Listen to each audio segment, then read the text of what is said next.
en su propuesta, ¿ya? Por argumentos técnicos. Me di cuenta en serio que muchas empresas, muchos consultores también, ¿no es cierto?, que viven de cobrar a costo. Viven de ganarse licitaciones y propuestas cobrando lo menos posible, cobrando el valor de mercado y hasta un poquito más abajo, con tal de, ¿no es cierto?, ganarse la licitación y mantenerse en el rol. Esas empresas, si siguen esa política, están destinadas al fracaso. ¿Pero qué ganan si no...? Mantenerse en el mercado.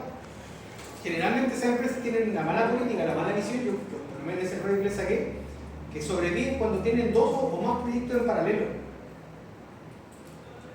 Entonces, ocupan un proyecto de caja chica para empezar, sí, mientras el otro les sale rentable.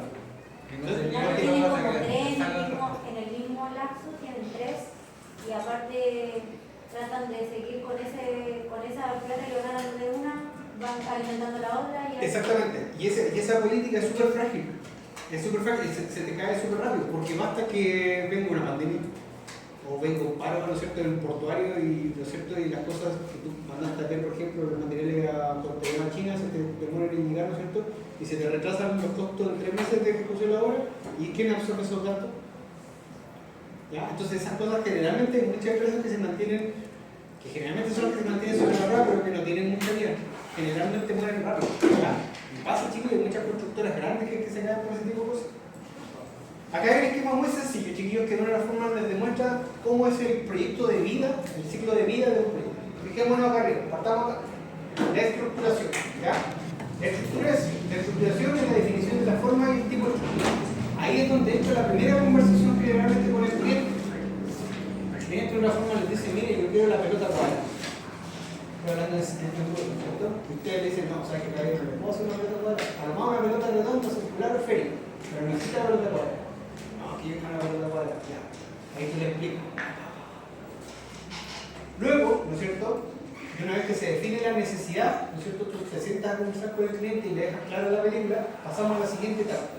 Esta yo le llamo el jamón del sándwich. Aquí es donde hay la mayor cantidad de trabajo, acá hay harta chacha. ¿Ya? Aquí es importante tener, generalmente con las constructoras, los que se quieren, por ejemplo, sobre una constructora, armarse una buena oficina técnica. Aquí. Un buen buscador, ¿no es cierto?, también un buen arquitecto que calcule, sería ideal. ¿Ya? ¿Por qué? Porque aquí ya se entra a hacer el análisis, se empieza a hacer una primera modelación, ¿no es cierto?, un cálculo de esfuerzos internos y de informaciones, que es lo que estamos haciendo acá, que es lo que estamos empezando a hacer ahora y que lo vamos a seguir haciendo en este curso. Esto es lo que estamos haciendo, hacemos una primera modelación, es como nuestro modelo en bruto, ¿cierto?, como que tuviésemos un pedazo de material y queremos llegar a esta forma final. Entonces empezamos a sacar forma de la otra. Si de la modelación, del cálculo de esfuerzo interno, de la primera aproximación y de las deformaciones del servicio nos da que no nos da el resultado, no nos dan los números, no nos cuadran, que lo que hoy en día, por ejemplo, no te volvemos. Hacemos un cambio en el proyecto. Cambiamos la materialidad, cambiamos la forma, cambiamos la orientación, cambiamos también la distribución de espacio. En vez de hacer el proyecto más ampliado, lo hacemos en 2 pisos, exponiéndose en términos generales, ¿no es cierto?, que pueden pasar muchas cosas. Y volvemos, ¿no es cierto?, al ciclo. Ya una vez que logremos sortear el jamón del sándwich, que es la parte del medio, pasamos a la siguiente etapa, que es el dimensionamiento, ¿cierto? Aquí ya la idea está clara. De una forma la idea ya tiene pata y cabeza, ¿no es cierto? Ahí lo que estamos haciendo de una forma, ¿no es cierto?, ya empezamos a entrar a calcular, ¿no es cierto?, por criterios de resistencia, serviciabilidad y seguridad, que es lo que vamos a ver un poquito más en detalle ahora a continuación. ¿Qué es lo que pasa? Aquí ya se afina, ¿no es cierto?, el proyecto. Ya de otra forma se vienen complementando con todos los ensayos necesarios, no sé, todas las estudios de factibilidad, todos los permisos, ya no hay, el 90% de las cosas que se tenían que solucionar se solucionaron. Tiene que dar muy poco margen. Ese poco margen generalmente son cosas mínimas, son cosas prácticas. ¿Por qué? Porque una vez que esta etapa de dimensionamiento está ok, la pasamos, ¿no es cierto?, a la estimación de costo. Y eso es lo que generalmente al cliente le interesa. Al cliente no le interesa esta parte. Él quiere saber acá esto, cuánto le va a salir, la obra y cuánto se le van a demorar en entregar el proyecto. Eso es lo que la gente necesita, generalmente. Entonces, una vez que pasamos a la estimación de costo, ¿no es cierto?, y hay una aprobación, hay un visto bueno, ¿no es cierto?, pasamos, ¿no es cierto?, a la ejecución del proyecto, que es donde ustedes entran. Si por A, B, C motivos el proyecto sale muy caro, se escapa del presupuesto disponible, ¿no es cierto? O, derechamente, alguno de estos tres criterios no se nos cumple, nos devolvemos a la etapa original. ¿Sí? ¿Se entiende, chiquillos, este esquema? Es bastante sencillo, ¿no es cierto? Consultas, dudas.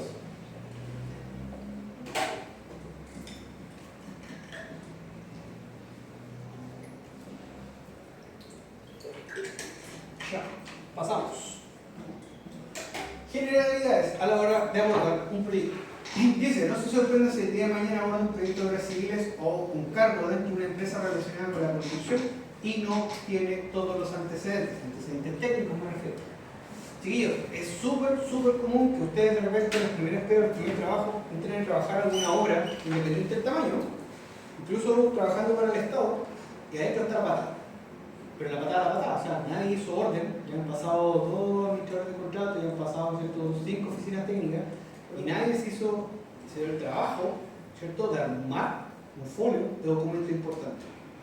Lo que yo les recomiendo siempre, háganse una carpeta, siempre. Ya sea que el proyecto lo aborden desde cero, ¿no es cierto? O si es un proyecto existente. ¿A qué me refiero?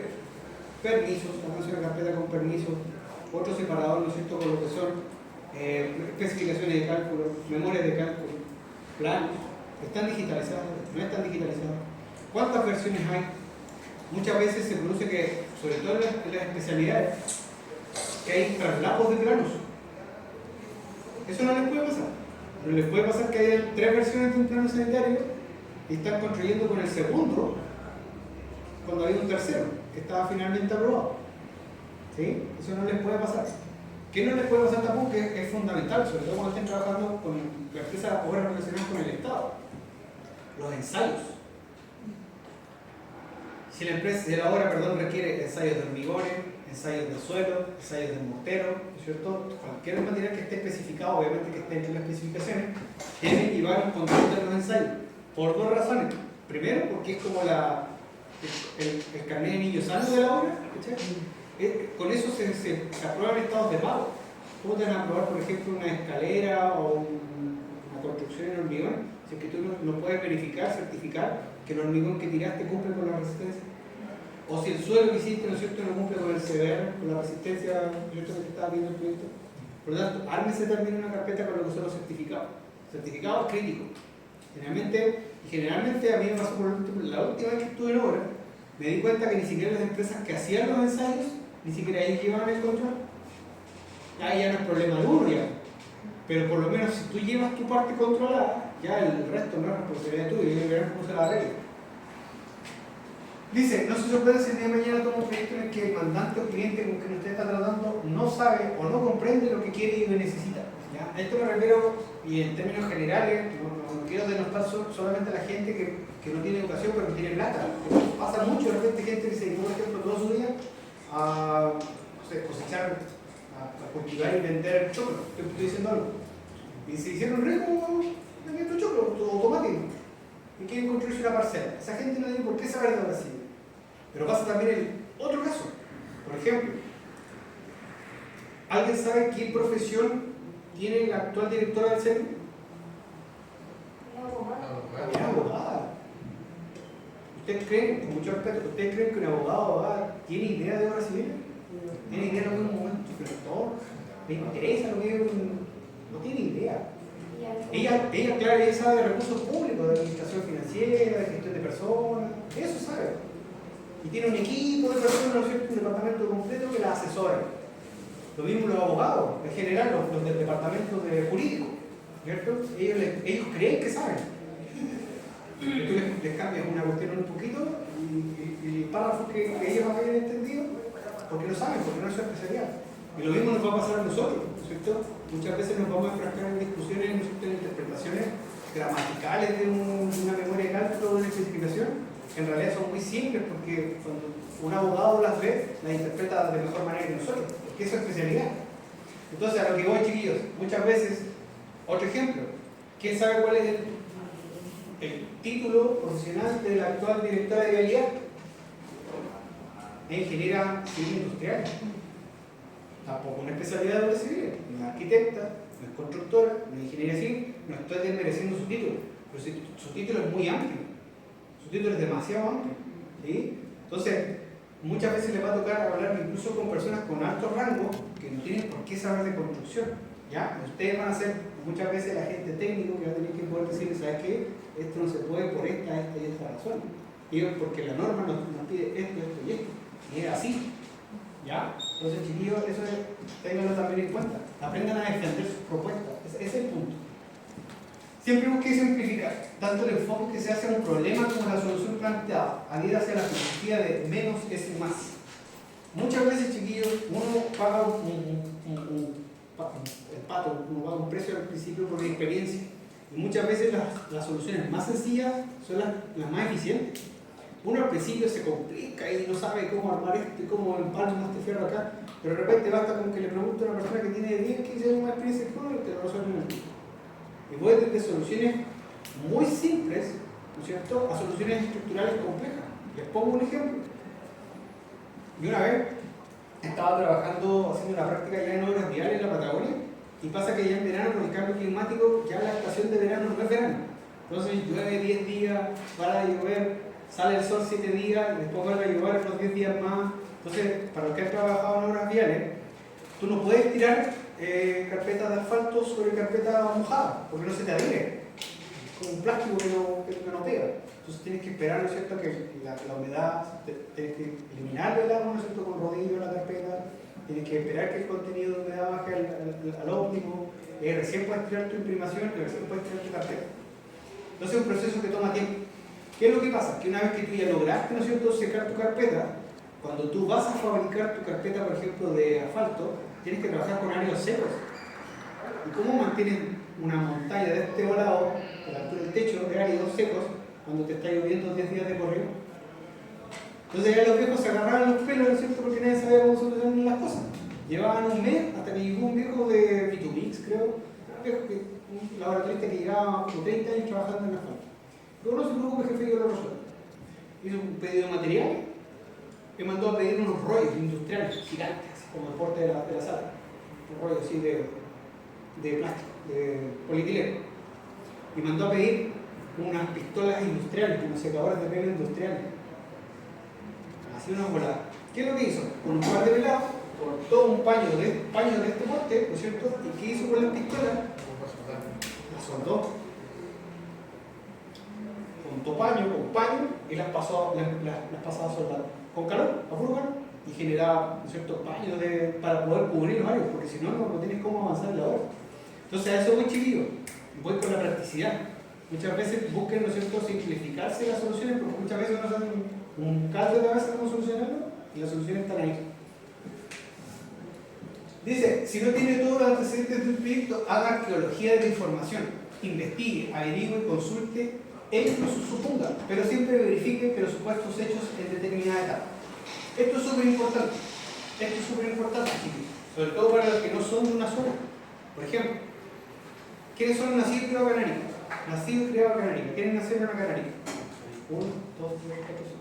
Fíjense, ellos, los que nacieron y criados canaristas, tienen una ventaja por sobre los que no somos de acá.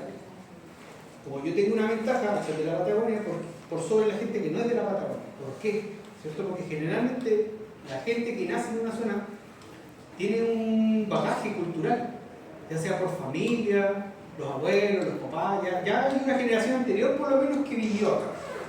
Y uno escucha cosas, uno sabe cosas. Entonces, por ejemplo, le pongo un ejemplo. En la década del 90, yo creo que hasta el año 98, 99, 2000, en la Patagonia nevaba 2 meses de corrido.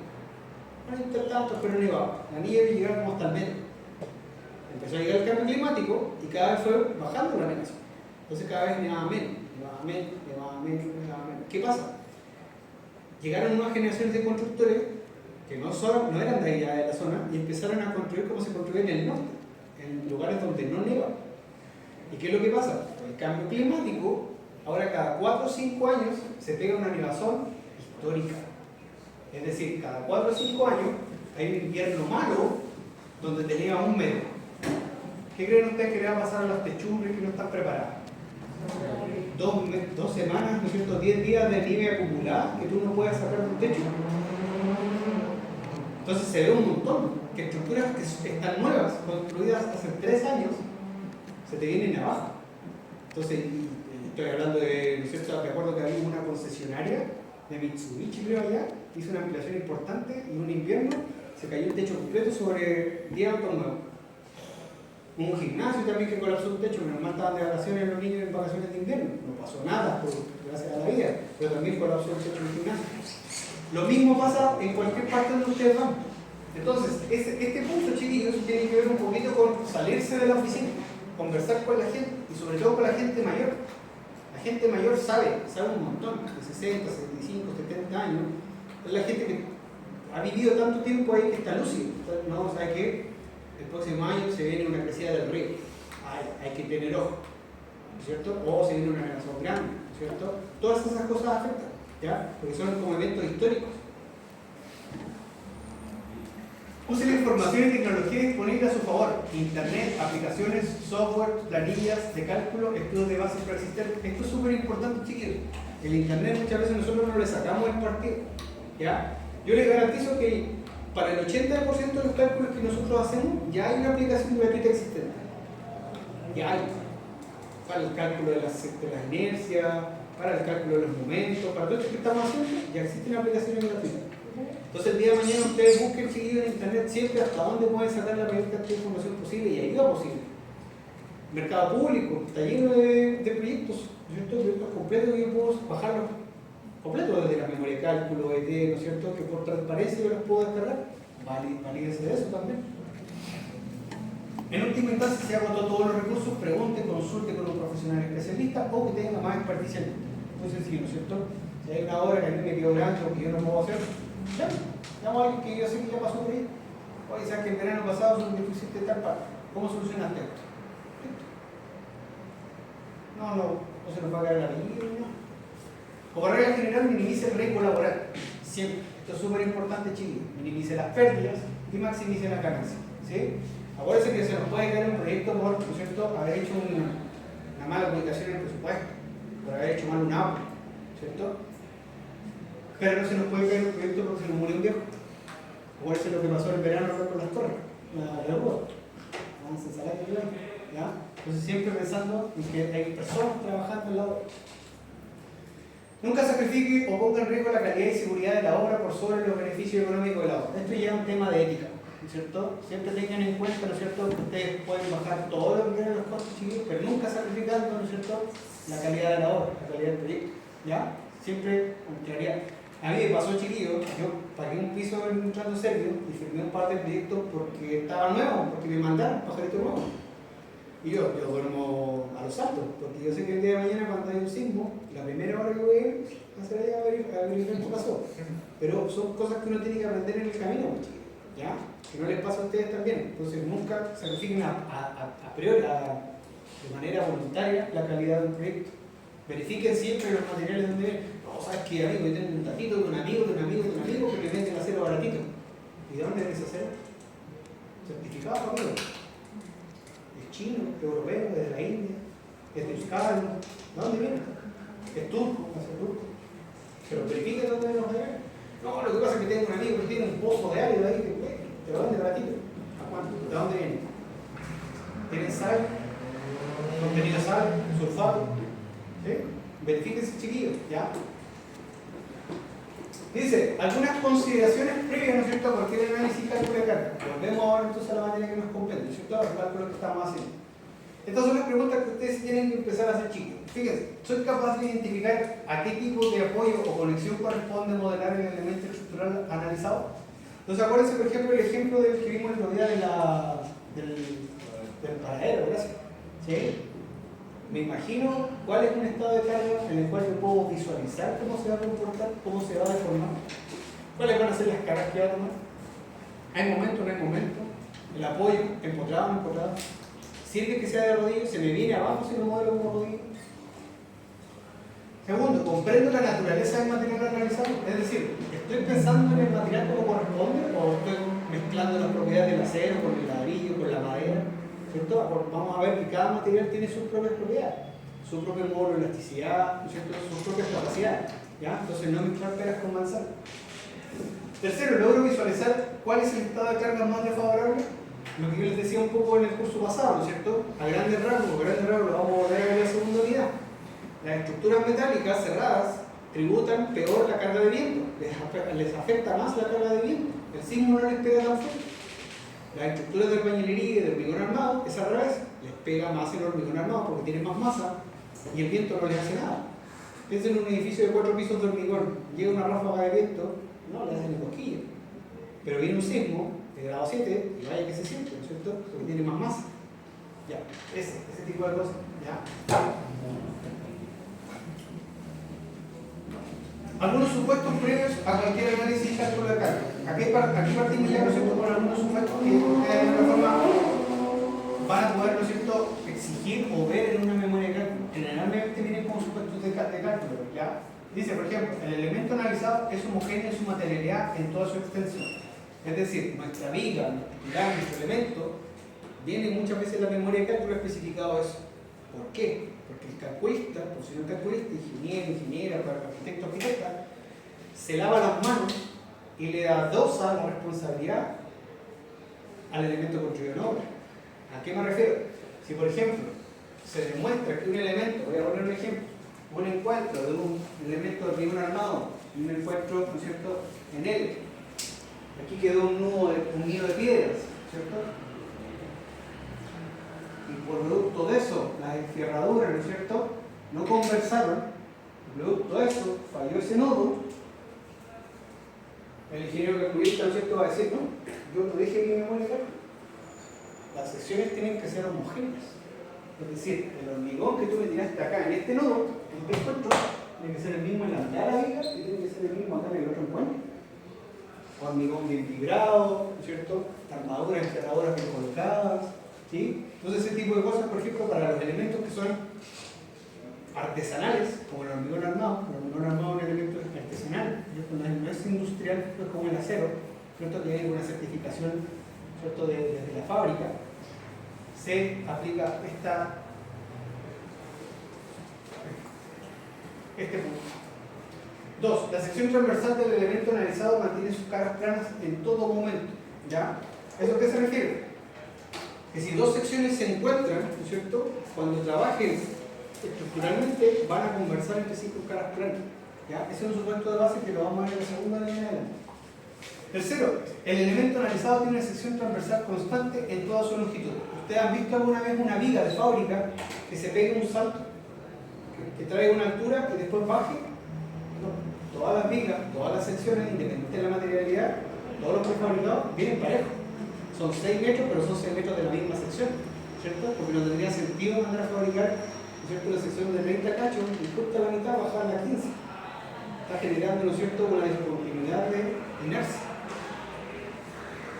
Si no conozco la totalidad de propiedades del material analizado, puedo testearlo para conocer una o más propiedades que me puedan interesar. Esto pasa mucho, por ejemplo, con el hormigón armado. Pasa muchas veces que, por ejemplo, una persona mandó a hacer una casa de 2 pisos y quiere ampliarla a un tercer piso, ¿cierto? Y cuando hicieron la casa de 2 pisos, nadie, ¿no es cierto?, el maestro Periquito de los Palotes nunca le entregó un certificado de la hormigón que estaba haciendo. El viejo tiró hormigón, ¿no? Anda a saber si le puso flero. Tiró hormigón, no es listo. Entonces, si ustedes se quieren asegurar, elijan un punto no estructural, ¿no es cierto?, no muy cerca de las fundaciones, ni tampoco muy cerca de la rosa, y saquen un testigo. Pon un testigo basta. Usted ya, este material de aquí se debe salir, ¿por qué vamos a poner testigo? Y lo mandan a hacer. Tienen, por ejemplo, una forma de, ¿no es cierto?, rápida de verificarse, ¿no es cierto?, si el elemento, el hormigón que ustedes están sacando, ¿no es cierto?, es estructural o no, y qué tipo de resistencia tiene. O derechamente, si ustedes, por ejemplo, no quieren, no pueden, o el cliente no les da permiso para intervenir, ¿no es cierto?, sacar un testigo, asuman que, por ejemplo, el elemento, el muro de hormigón armado que ustedes están interviniendo no tiene enfierradura, por ejemplo, y listo. ¿Saben que hacer un poco más la solución? Sí, pero ustedes se están asegurando que su obra el día de mañana, ¿no es cierto?, va a trabajar como un todo y no se les va a venir abajo. ¿Se entiende, chiquillos, con lo que estoy diciendo? ¿Sí? Dice, si no puedo conocer a priori el peso propio de un elemento existente, lo modelo como una carga lineal teórica, con un factor de seguridad adicional para evitar quedar cortos en el cálculo. ¿Está el compañero que hizo la pregunta ayer? No, está ayer. es lo que estamos viendo de a poquito ayer, ¿no es cierto? De una forma, vamos a ver que cálculo en donde yo me conviene tirarme pasado por arriba, ¿no es cierto? Me conviene donde, ¿no es cierto?, yo puedo subestimar la carga, ¿no es cierto?, porque lo que estoy haciendo me estoy asegurando yo. ¿Ya? Hoy día les voy a mostrar el cálculo al revés, donde no conviene redondear para arriba. Vamos a ver el ejemplo. Dice, si conozco la resistencia de una sección existente intervenir, siempre suponer el caso más desfavorable, tanto para hormigones, suelos de relleno y estructural.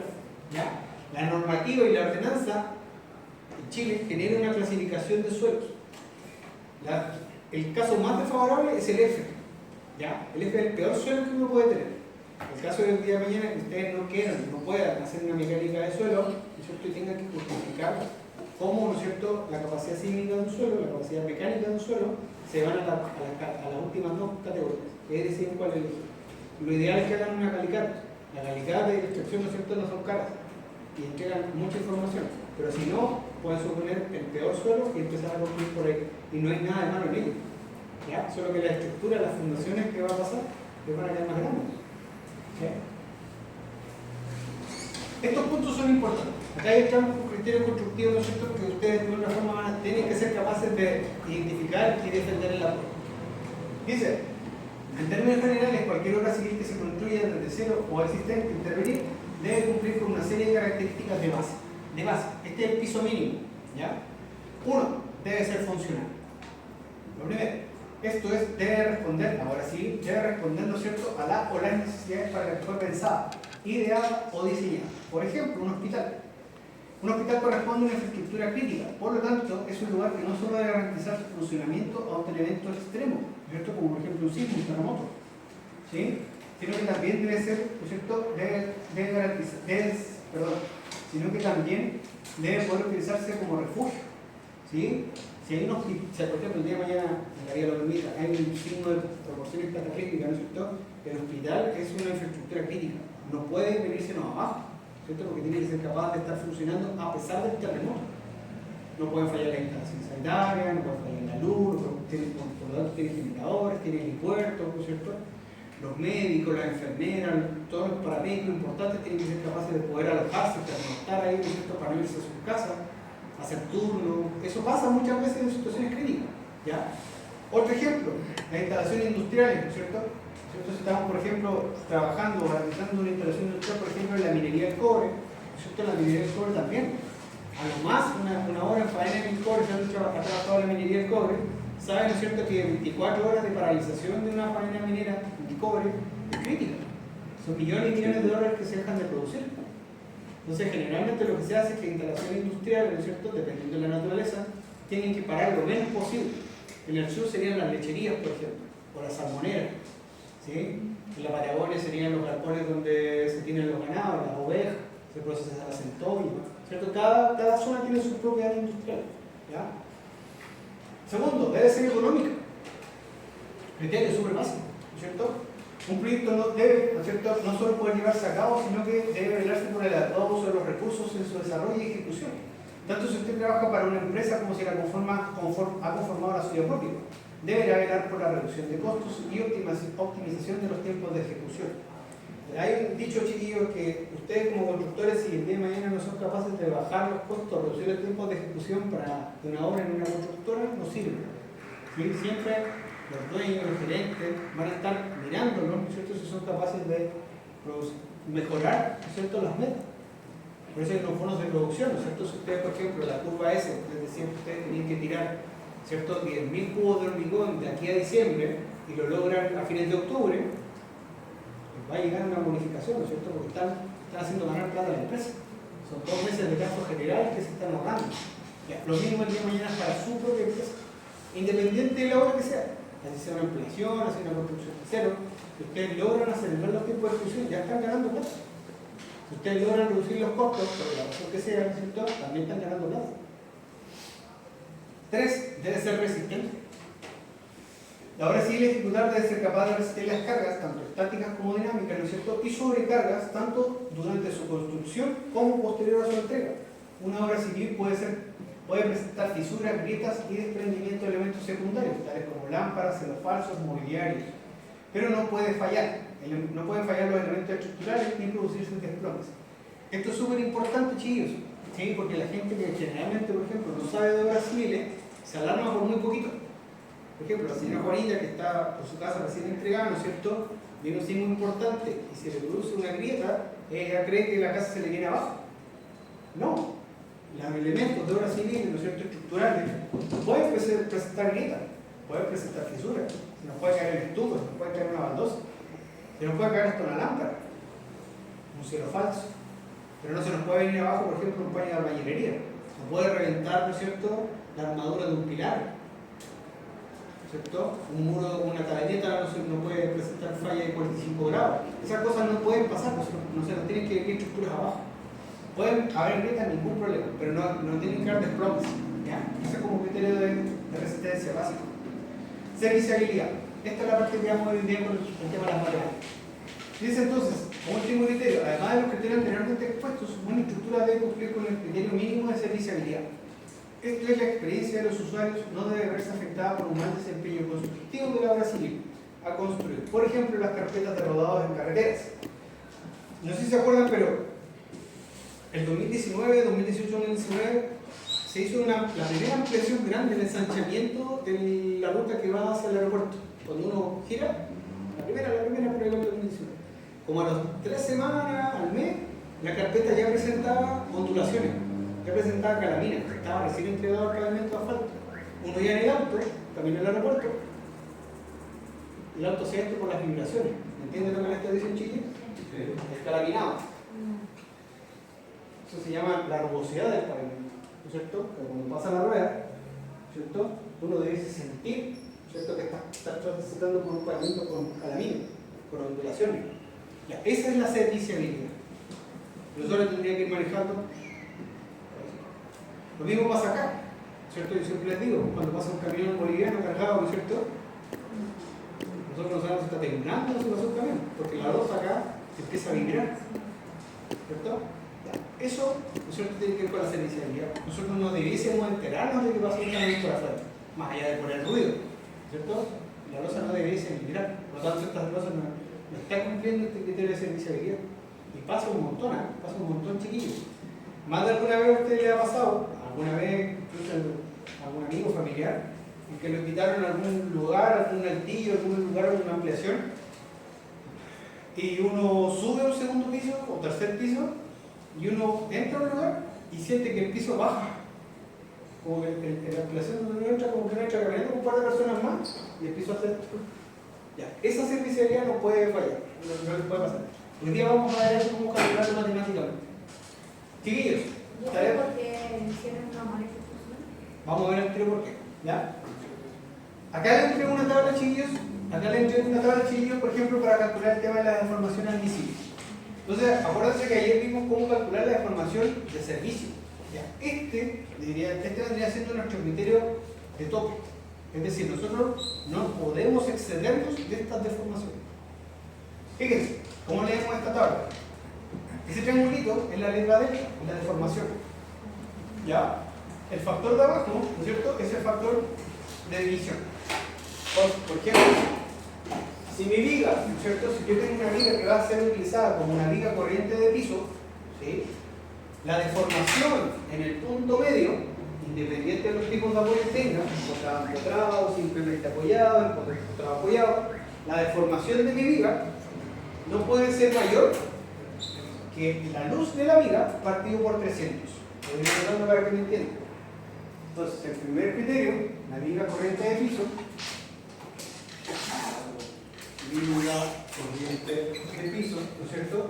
La deformación máxima admisible no debe ser superior a L partido por 300. L sobre 300. ¿Qué significa eso? Si mi viga mide 3 metros de longitud, la máxima deformación que tendría que experimentar sería 1 centímetro. ¿Sí? 300 centímetros partido por 300 me da 1. ¿Se entiende? Luego, si una viga que soporta un cielo estucado, ¿no es cierto?, L360. ¿Sí? Y hacemos el mismo caso. Si nuestra viga mide 4 metros y L360 me da 1,1. Es decir, puede bajar más de 11 milímetros. ¿Sí? ¿Me van siguiendo? Ahora, depende de lo que tú trabajes. No tiene que ver con la unidad. Por ejemplo, si tú la quieres trabajar en metros, te va a dar un valor muy chiquitito. La idea es que lo trabajes en centímetros. ¿Ya? En el caso de las viguetas, ¿no es cierto? O cadenetas, si lo quieren llamar también, vigueta o cadeneta, vamos a usar el factor L240. ¿Por qué? Mientras más chico es el numerito de abajo, ¿no es cierto?, menos se castiga el elemento. ¿Por qué? Porque la vigueta pasa a ser un elemento secundario.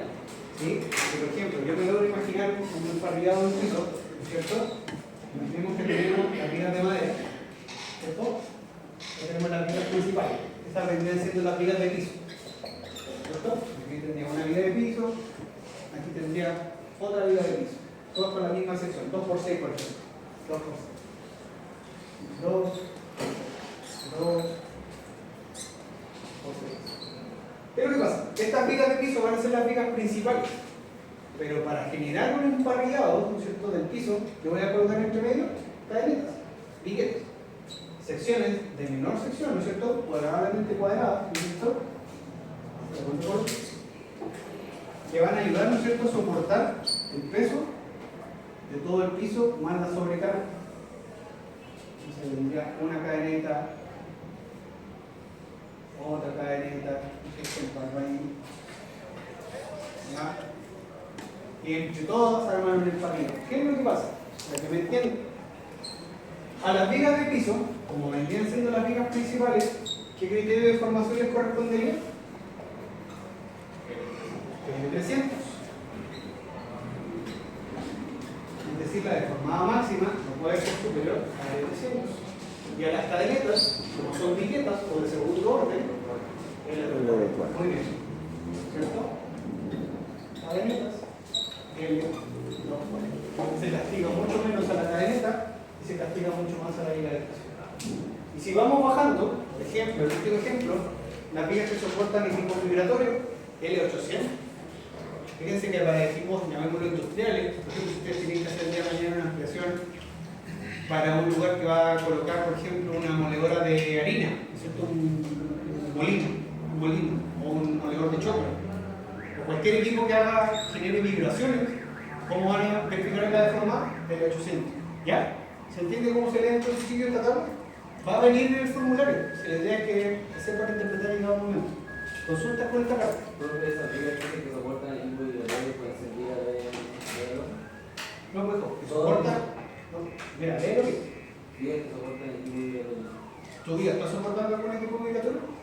¿Se lo voy a poner alguna máquina de... No. ¿Está soportando algún equipo vibratorio? ¿En este momento no? No, pues en ese caso no, pero No. me pregunto si se refiere a cualquier viga, porque una viga de hormigón. No, porque no es cualquier viga. ¿Tú qué te acuerdas si tiene que ver con la materialidad? Claro, como que soporte ese vigas que soportan el equipo vibratorio. Y yo en vigas me imagino que voy a todas las vigas. Sí, pues, no importa la materialidad. Pues no me queda ahí. No, los vigas son un El funcionamiento que lo da. Lo que importa, volvemos al tema de la norma, lo que te importa es esto. Si es que estás soportando en un equipo vibratorio. Esa es la parte importante. Tiene que ver de nuevo con la funcionalidad. ¿Te has leído el NSH 1537? Chiquillos, léanse la NSH, que vengo diciendo hace 2 semanas que se venga leyendo la norma. Porque es esto. No importa si tu viga es de madera, no importa si tu viga es de acero, espera un poquito, no importa si tu viga es de hormigón, no importa incluso si ocupas una solución mixta. Lo que importa es para qué va a servir tu viga. ¿Cuál va a ser la finalidad de tu viga? Mi pregunta era si importa mucho vigas, como dicen vigas de piso. Esa es si está como una viga de la losa y va a poner algo que vive arriba. Esa es la pregunta, ¿dónde está ubicada? ¿No importa dónde esté ubicada? Tú por ejemplo me estás preguntando si por ejemplo tú dices abajo. Claro. Sí, sí, porque pasa a ser un piso. Pasa a ser un segundo piso.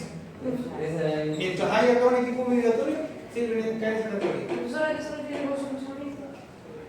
Distintos materiales. Acero, hormigón, madera, acero. ¿Sí? ¿Ha ido al aeropuerto? Como los laborantes, por ejemplo, muy buen ejemplo. ¿Sí? Entonces se juntan 2 materiales de distinta naturaleza, solución mixta.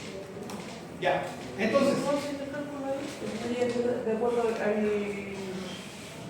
característica de... ¿Cómo? Al ser una solución mixta, de acuerdo a... Tengo que buscar lo que se llama Exactamente, porque de nuevo, no tiene que ver con la materia real. Miren, fíjate este ejemplo. Vigas de enrejados. ¿Te está diciendo si el enrejado es de metalcón, de madera o de acero? No, te está diciendo simplemente que es un enrejado. ¿Cachai? Esta es la naturaleza. Ya. Esto, chiquillos, es súper importante. Les voy a demostrar entonces en la siguiente clase, ¿no es cierto?, por qué es importante aprender a manejar esto como el criterio de serviciabilidad. Porque de otra forma, esta es la cosa que nos está diciendo. Es como cuando uno va en auto y pasa en parte por el exceso de velocidad. Este, ¿no es cierto?, es el paro. Usted no se puede pasar de acá. Si nosotros nos pasamos de estas deformaciones, ¿no es cierto?, es porque nuestro proyecto de otra forma ya no está cumpliendo con la deformación de servicio.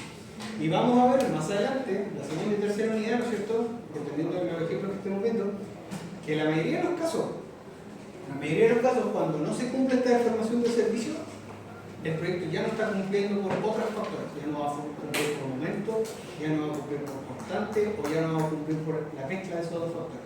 ¿Ya? Entonces, hasta ahora, quedémonos con el tema de la deformación admisible. ¿Ya? Ya. Vamos a hacer este ejemplo. Entonces, veníamos trabajando, ¿no es cierto?, con el mismo modelo de carga. No hemos cambiado el modelo de carga. ¿Ya? Este ejemplo es el que quedó pendiente de ayer. Lo voy a resolver yo para que no se quede de tarea para la casa. Entonces, dice, toma atento por favor, después copia. ¿Ya? Ya. Veamos todo el problema. Dice, calcule el momento de inercia mínimo requerido para una viga de acero, con un carro regilo, tal que soporte una carga de 3,55 toneladas por metro. Entonces vamos bajando, ¿no es cierto?, la información del enunciado. Después, ¿cómo? La carga Q, ¿no es cierto?, nos dice que tiene que soportar una carga de 3,55 toneladas por metro. ¿Sí? Una carga distribuida. Fíjense que todavía, como estamos experimentando, en la luz, en una luz libre entre apoyos igual a 5,85 metros.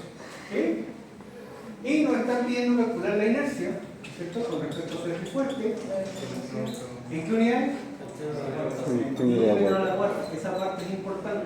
Centímetro a la cuarta. Considere que la deformación máxima que deberá experimentar esta viga es equivalente a L360. Entonces fíjense que ahora nos están imponiendo una condición. Nos están diciendo, mire, su deformación física, su deformación real de servicio, no puede ser mayor que L360. Le estamos imponiendo una condición de serviciabilidad. Por lo tanto, vamos a decir que la deformación de servicio es igual a la deformación máxima admisible, que es lo que acabamos de ver. Entonces, esto corresponde a L360, donde L, ¿no es cierto?, lo tenemos que trabajar en centímetros. Por lo tanto, 5,85 metros corresponde a 585 centímetros. Hacemos la división, ¿no es cierto?, 585 dividido 300 es 60. De 60, 585 dividido 60 y me da 1,625. 1,625 centímetros. Fíjense que este cálculo no lo redondeo ni para arriba ni para abajo. Para abajo con el número que me dé. ¿Ya? Porque esta es la información que nos manda. Por lo tanto, ¿no es cierto?, ¿cómo vamos a resolver el problema? Fíjense. Sabemos que la deformación de servicio, ¿no es cierto?, se calcula de la siguiente forma. La deformación máxima que va a experimentar mi viga es 5 por Q por la luz a la cuarta dividido en 84 por el módulo de elasticidad del acero por la inercia que estamos buscando. Por lo tanto, como tengo un puro término a la derecha y un puro término a la izquierda, vamos viendo cuál conozco y cuál no. ¿Conozco la deformación máxima? Sí, ¿no es cierto?, porque la acabo de calcular. Check. ¿Conozco la carga Q? Sí, solo que tengo que transformarla a kilogramos por centímetro. Check. La conozco, pero tengo el trabajo pendiente por hacer. ¿Conozco la luz de la viga? Sí, solo que tengo que trabajarla en centímetros. Check, la conozco. ¿Conozco el módulo de elasticidad? Sí, es constante. Es constante, un dato conocido, es de tabla. ¿Ya? Yo lo voy a dar. Por lo tanto, esta es mi conducta. Matemáticamente, este que está multiplicando acá abajo va a ser multiplicando por arriba y este que está acá arriba va a pasar dividido. Por lo tanto, mi ecuación final que yo estoy buscando para la inercia de la vibra sería esta. Paso la inercia para acá, observo el 5QL, ¿no es cierto? 5QL a la cuarta, dividido en 384 por el modo de velocidad por la deformación. ¿Sí? ¿Se entiende? Y aquí sí tengo todos los datos conocidos. Conozco la carga, conozco la longitud, conozco la elasticidad, conozco la deformación máxima. Puedo resolver el problema.